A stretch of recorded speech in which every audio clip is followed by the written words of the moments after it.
You may already know how to use absolute cell reference in Excel, but I just want to quickly introduce it again in this short video. Excel uses two types of referencing, relative and absolute, but we can actually use the mix of the two. As you can see in this cell, the after-tax total is equal to the pre-tax value times 1 plus the tax rate. These two are both relative references because they are just referring to a location in this Excel sheet, the cell to the left and the cell 3 rows above. And if we want to copy this formula down to the other cells in this column, we will get some error information. This is because this cell is still referring to the locations to the left and 3 rows above. So in this case, what we want to do is actually an absolute value here in C2.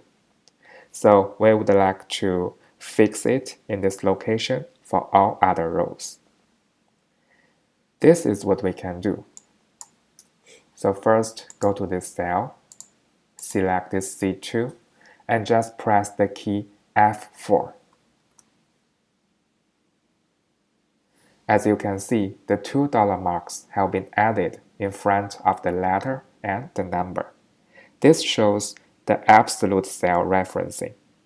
And by hitting F4 multiple times, we can just lock the column, the row, or the both.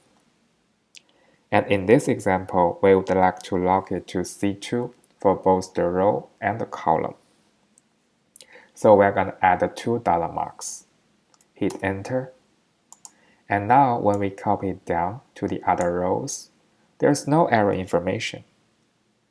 And if we check one of them, this is referring to the one in the left and the C2 cell.